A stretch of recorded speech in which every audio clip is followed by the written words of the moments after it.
Hi, my name is Lara Baker. I am a trial lawyer specializing in criminal defense in Denver. I am speaking at East tonight about sexting and issues related to consent and sexual offenses. Thank you guys. It's been a nice introduction. I feel like this is becoming home for me and I love it. Thanks for having me back. So I think I am talking today about sexting and consent issues, so sex offense issues, and some of the things that we see in my practice, and then I know I'm going to be followed by brilliant Jenny Glick, who is going to talk to you about some of the practical realities, and I'll talk to you about some of the cases that we see in my practice and the problems that we have. So at the last presentation that I gave for the Angel Talks, we talked a lot about social media and the use of cell phones and how kids are getting into trouble with cell phones. So this may be just slightly repetitive at the beginning, but I think it is worth reminding parents and talking to parents about the issues related to cell phones and how those are creating problems. So what we see almost every week in my practice is a new case relating to a sexting offense. That almost always comes through some Snapchat communication. So in every one of these presentations, I give a similar anecdote or scenario. I had two cases come into the practice in the same week. One was the family of a young woman who was a freshman in high school, and she came in with her parents to ask my advice about what to do related to an image, a video that she had taken of herself and had been told by the senior boys at her high school that if she were to provide this video, they would decide whether or not she was cool enough or sophisticated enough to date them.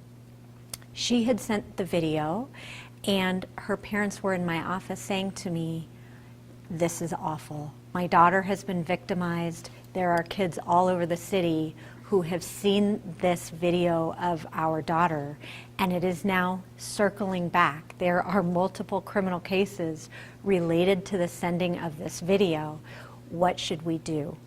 And it was such a tricky and difficult conversation. Why? Because what the law says is that the taking of any photograph or any image that is explicit, whether it's yours or someone else's, is child pornography. And believe me, if you hear nothing else from this talk tonight, believe me when I tell you, sexting is rampant. At every high school throughout the metro area, and I am sure throughout the country.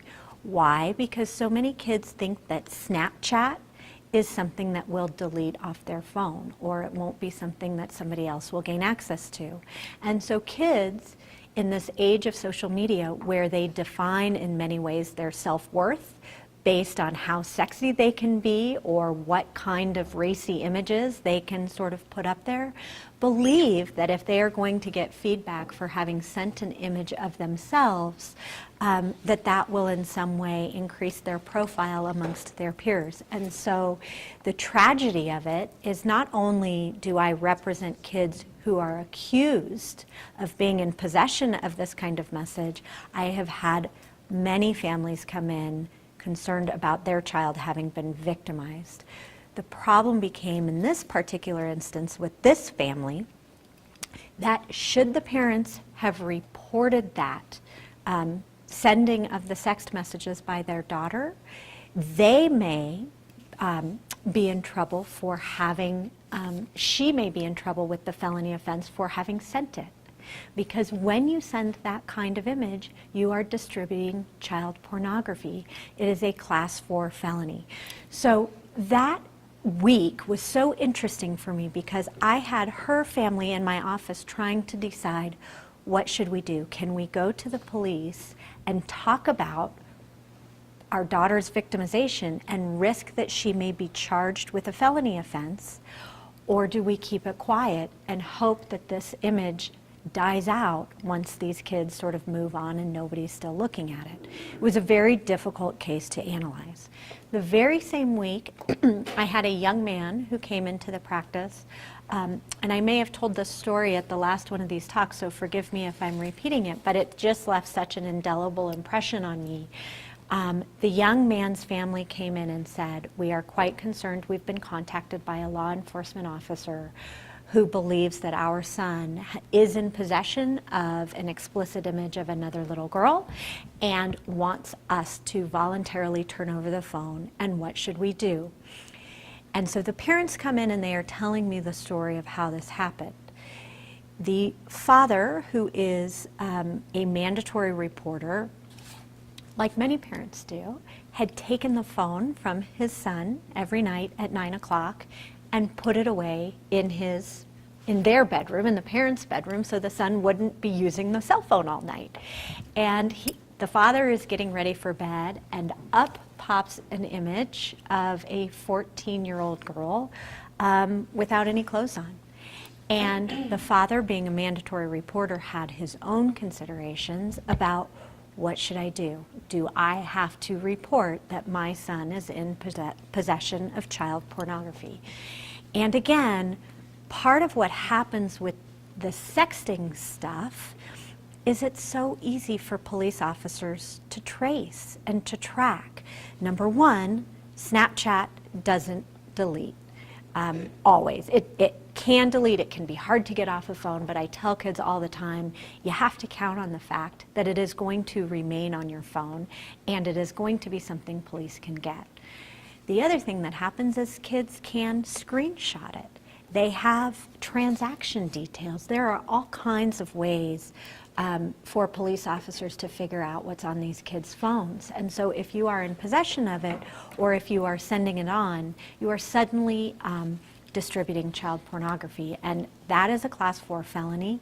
If your child is 18, meaning a senior in high school or perhaps in college, now you've got a criminal record that not only requires, let me kind of stop here, sexting is a sex offense. So unfortunately, and perhaps in some ways fortunately, but where this particular example is concerned, our laws don't really differentiate to any significant degree the difference between a sex assault in terms of your sex offense probation and requirements and registration, and the receiving of an image as a kid that you think is pretty innocuous. And so for me, as a criminal defense lawyer, if law enforcement can prove that you are in possession of this image and we are facing a felony conviction, your child will have to register as a sex offender for some period of time depending on how they're charged. Well, what does that mean? Of course it means that your senior in high school may no longer be going to college, may not get into law enforcement, may have to disclose that at grad school, may not become a teacher or a physician or a law enforcement officer or whatever it is they want to be, because now they have been convicted of a sex offense. And the thing that is so troubling to me is how rampant it is in our high schools, both because kids are being accused of felony offenses, which is most frequently how I'm dealing with it, but also because children are being victimized by the sending of these messages that we can't get back once they're in the stratosphere. So forgive me for being a lawyer for a few minutes, but I think that's probably why you came to hear from me to some degree. Let me just read to you the law that you run afoul of when you send a sext message. So sexual exploitation of a child, which is a statute in Colorado, can be a class 3 felony if you possess or distribute pictures of an individual under the age of 18 engaged in explicit sexual conduct, nudity, etc. You have committed a class 3 felony. If you are sending that on. Now, I get asked by kids all the time when I do these presentations, well, what does that really mean, nude?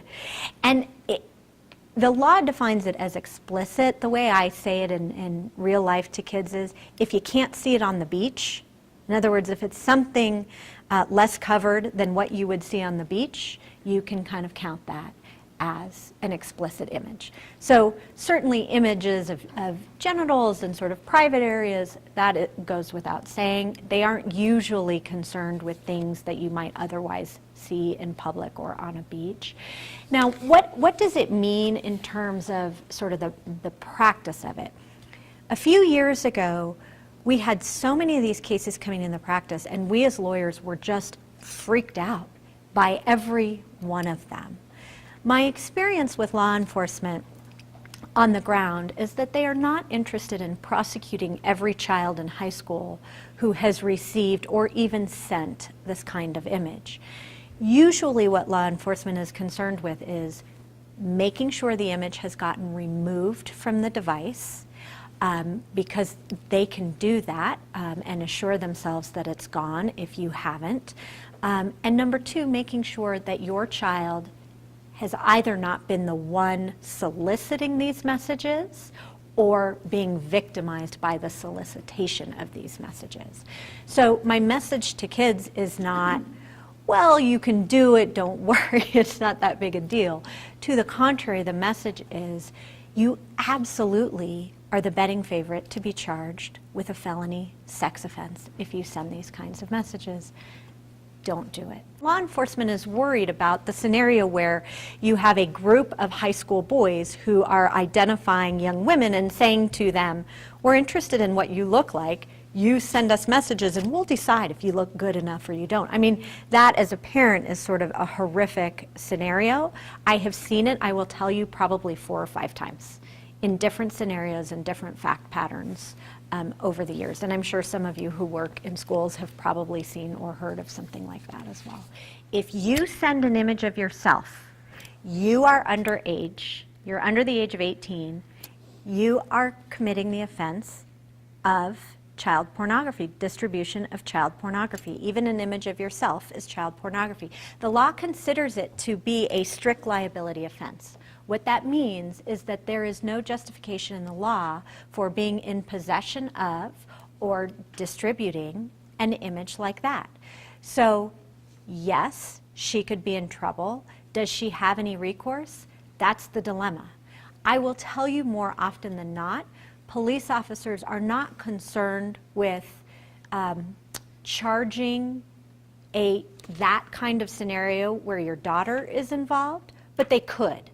And that's the concern. And so I have been doing these presentations for a long time now, and I'm getting old. But I think that, you know, my hope, my goal in each of these presentations is that it opens up a line of communication between parents and their kids so that you are talking to them about consequence, action and consequence.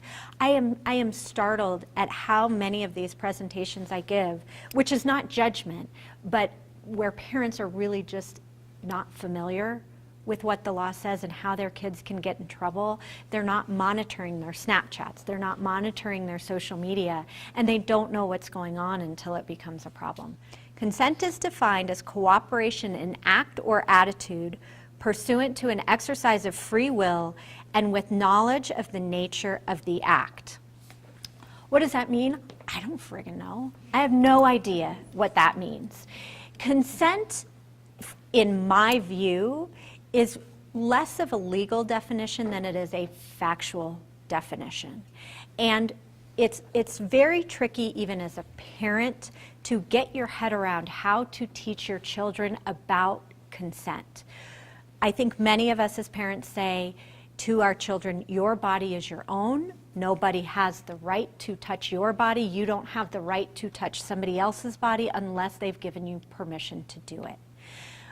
But real life doesn't work that way, particularly as kids get older.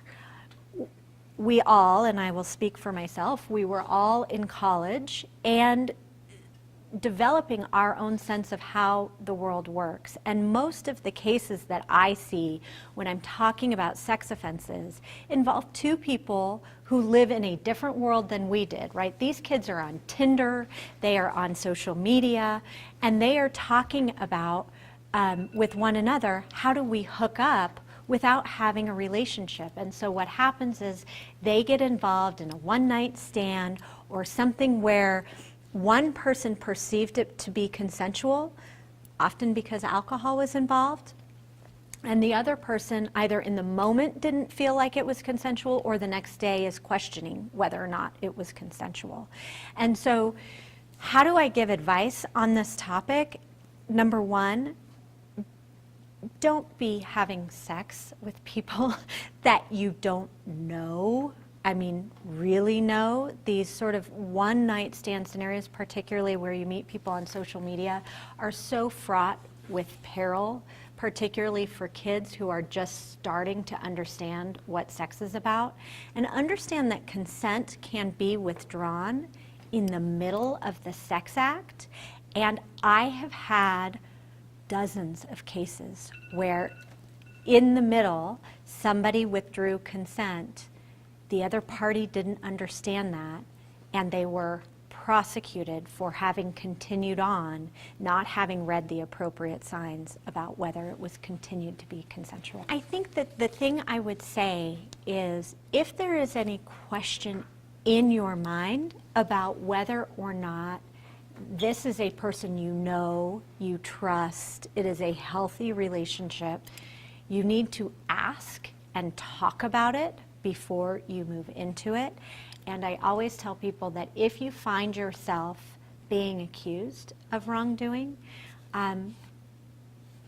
contact a lawyer. Before you just start talking about things, contact a lawyer and get some advice so that you are protected in that scenario, because a sex offense, particularly a sex assault, carries with it in many instances an indeterminate prison sentence. And when we're talking about 18-year-old kids, for example, we are talking about the rest of their lives going completely off the rails because somebody had a different view of what happened.